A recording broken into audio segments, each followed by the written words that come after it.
បាត់បង់ជីវិតដោយសារការពារទីទឹកដីជាបឋមខ្ញុំបកណាសូមនមស្ការក្រាបថ្វាយបង្គំពោះប្រធេរានុធរៈគ្រប់ព្រះអង្គពិសេសសូមនមស្ការក្រាបថ្វាយបង្គំព្រះអង្គគ្រូធម្មថេរោសែមសរិនព្រះគ្រូចារិកាវត្តខ្មែរសាមគ្គីសន្តិការាមទីក្រុង North Chelmsford រដ្ឋ Massachusetts សហរដ្ឋអាមេរិកដែលព្រះអង្គគ្រូជាព្រះប្រធាននៅក្នុងមូលនិធិសង្ឃៈវត្តខ្មែរសាមគ្គីសន្តិការាមក៏ដូចជាសូមចម្រើនពរដល់ពុទ្ធបរិស័ទទាំងក្នុងប្រទេសនិងក្រៅប្រទេសជាពិសេសញាតិញោមពុទ្ធបរិស័ទចំណុះជើងវត្តខ្មែរសាមគ្គីសន្តិការាមទាំងអស់ដែលជាម្ចាស់សទ្ធាបានចូលរួមជាថវិកានៅក្នុងមូលនិធិវត្តខ្មែរសាមគ្គីសន្តិការាមដើម្បីជួយដល់គ្រួសារកងទ័ពដែលបានពលីនឹងរងគ្រោះរងរបួសព្រោះសង្គ្រាមឈ្លានពានពីប្រទេសសៀមមកកាន់ប្រទេសកម្ពុជាកន្លងទៅហើយបាត់បង់ជីវិតដោយសារការពារទីទឹកដីខ្មែររបស់យើងដែលនៅក្នុងថ្ងៃនេះក្រុមការងារមូលនិធិវត្តខ្មែរសាមគ្គីសន្តិការាមដែលដឹកនាំនឹងរៀបចំដោយព្រះអង្គគ្រូធម្មថេរោសែមសរិនហើយនេះមានខ្ញុំបកណាអាត្មាភាពភិក្ខុភិនវុធីចាតិកាវត្តប្រាសាទនាងខ្មៅក៏ក្នុងនាមជាសមាជិកមូលនិធិវត្តខ្មែរសាមគ្គីសន្តិការាមសហរដ្ឋអាមេរិករួមជាមួយនឹងលោកបងម៉ែនសរឿនព្រះគ្រូចាតិកាវត្តពុទ្ធគិរីស្រុកត្រាំកក់ខេត្តតាកែវដែលព្រះអង្គក៏ក្នុងនាមជាក្រុមការងារមូលនិធិវត្តខ្មែរសាមគ្គីសន្តិការាមនៅសហរដ្ឋអាមេរិកហើយនឹងពិសេសគឺលោកប្អូនសុកភិរមព្រះគ្រូសូត្រស្ដាំវត្តព្រែកលៀបក៏នៅក្នុងនាមជាក្រុមការងារវត្តខ្មែរសាមគ្គីសន្តិការាមហើយនឹងលោកបងសាយទូចគង់នៅវត្តបតុមវតីក៏នៅក្នុងនាមជាក្រុមការងារលោកប្អូនឈុនកំហោប្រជាធិការវត្តមហានាមស្លារមក៏នៅក្នុងនាមក្រុមការងារវត្តខ្មែរសាមគ្គីហើយពិសេសគឺលោកឪលោកតាហ៊ុនខនព្រះគ្រូចាតិកាវត្តវេលវ័នស្រុកត្រាំកក់ខេត្តតាកែវដែលជាវត្តស្រុកកំណើតរបស់លោកគ្រូសែមសរិនផងហើយកម្មវិធីនេះក៏មកជួបជុំគ្នានៅនឹងវត្តតាពាំងខ្នាវត្តវេលវ័ននេះហើយក៏មានវត្តមានរបស់អ្នកបងមីងហើយនឹងញោមដែលជាញោមវត្តរបស់វត្តខ្មែរសាមគ្គីសន្តិការាមដែលគាត់អញ្ជើញមកពីសហរដ្ឋអាមេរិកដែលក្នុងនោះមានឧបាសិកាសួសៀនិងបងនៅសុខុមដែលត្រូវជាស្វាមីហើយនឹងអ្នកមីងពេជ្រចន្ទថនព្រមទាំងលោកពូជាស្វាមីក៏ដូចជាញោមបាសិកាអាំខៀងក៏ជាញោមវត្តអ្នកធ្វើចង្ហាន់ប្រគេនព្រះសង្ឃព្រឹកថ្ងៃត្រង់ប្រចាំថ្ងៃជាញោមវត្តខ្មែរសាមគ្គីសន្តិការាមថ្ងៃនេះគឺគាត់បានអញ្ជើញមកនៅក្នុងនាមសប្បុរសជនសម្រាប់វត្តខ្មែរសាមគ្គីសន្តិការាមហើយនឹងបងព្រមទាំង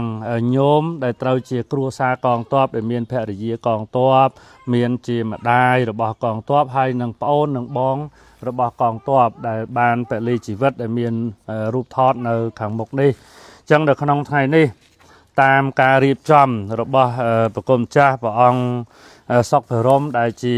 ក្រុមការងារវត្តក្រុមការងារមូលនិធិលោកបានជាអ្នកប្រម៉ែប្រមូលនៅឈ្មោះរបស់ក្រុមគ្រួសារកងទ័ពដែលបានពលីជីវិតដែលកន្លងទៅក៏បានធ្វើឲ្យចំនួន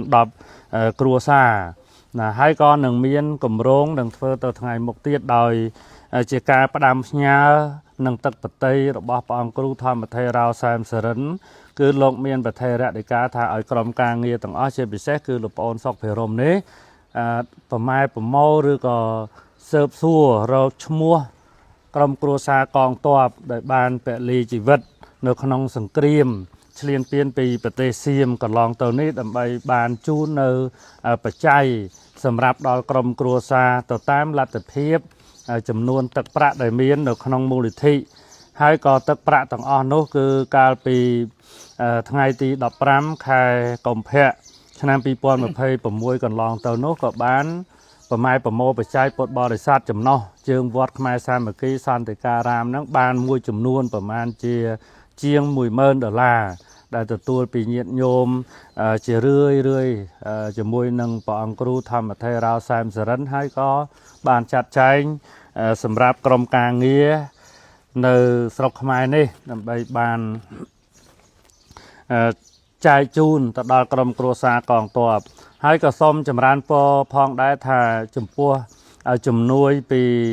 មូលនិធិសង្ឃហវត្តខ្មែរសាមគ្គីសន្តិការាមនេះជាទឹកបតីរបស់ព្រះអង្គគ្រូសែមសរិនតែម្ដងគឺព្រះអង្គគ្រូថាមិនចាំបាច់ទិញជាអង្គទិញជាមីតេយ្យទានបរិខាអីទេគឺនាំតែលំបាកទី1ហ្នឹងគឺលំបាកដល់ក្រុមការងារនឹងត្រូវរៀបចំទិញដឹកយកទៅជូនផងហើយ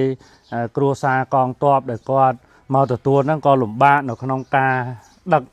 ពីយើងនឹងទៅផងអញ្ចឹងទេដើម្បីជាការងាយស្រួលហើយស្រាលហើយនឹង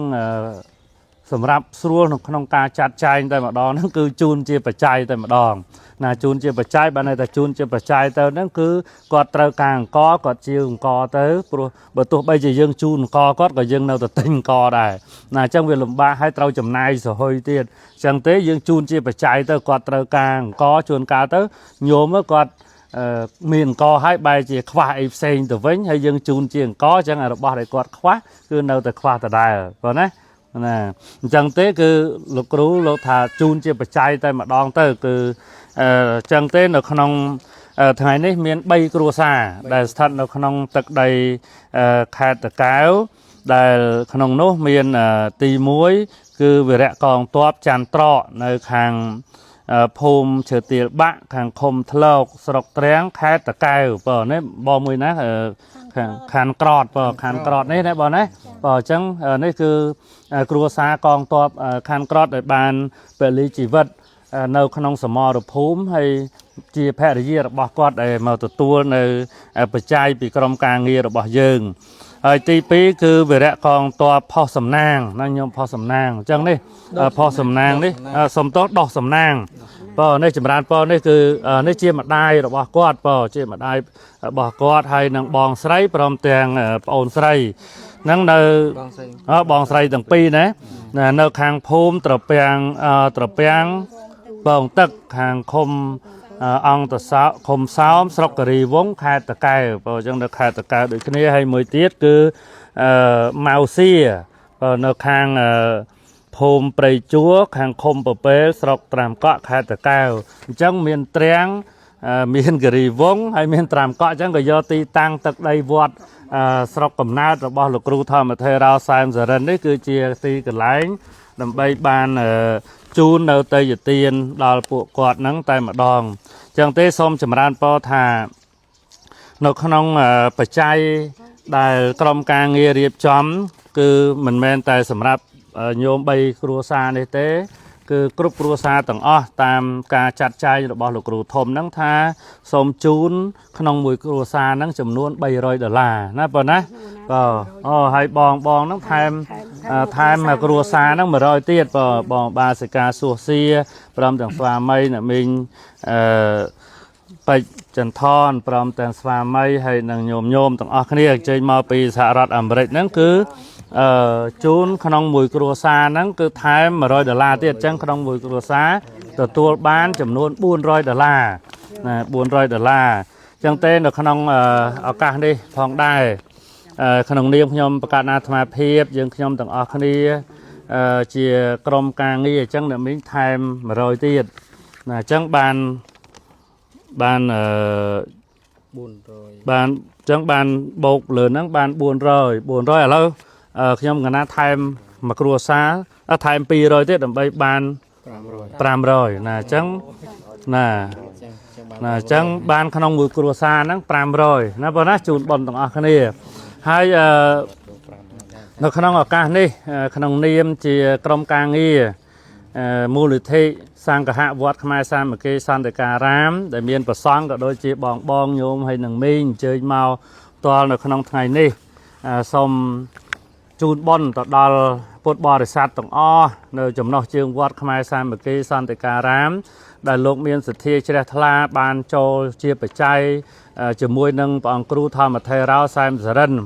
$20ក្តី$10ក្តី$30ក្តី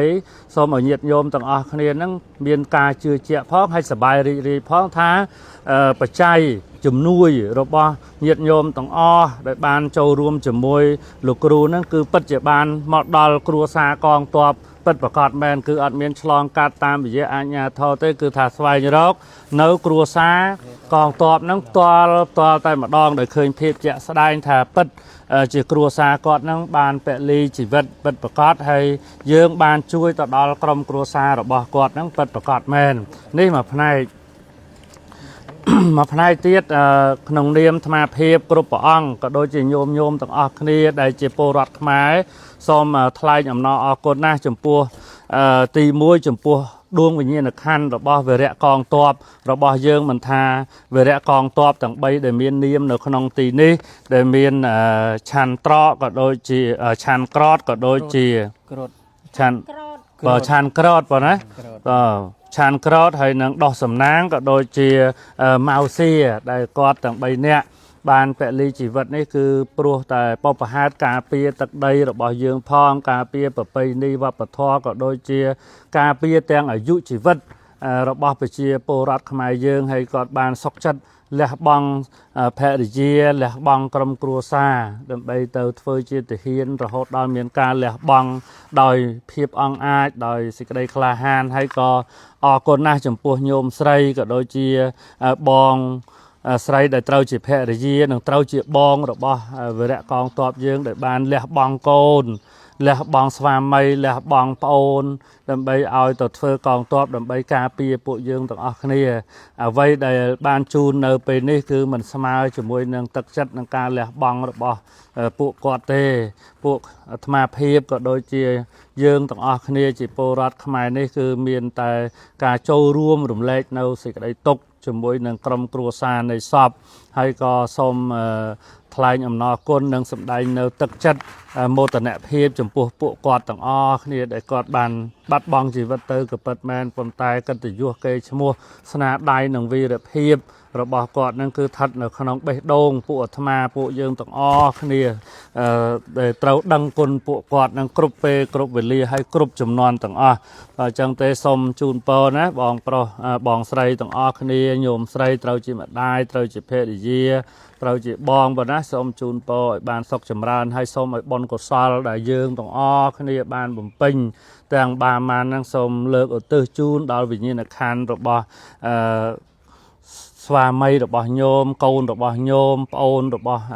បងដែលជាវីរៈជននេះដែលគាត់បានស្លាប់បាត់បង់ជីវិតទៅនឹងសូមឲ្យគាត់បានមកទទួលត្រេកអរអនុមោទនានៅកងការមហាកុសលនេះហើយសូមឲ្យបានទៅបរិសន្ធិនៅក្នុងសុគតិភពកំបីអខានឡើយនឹងសូមជូនពរ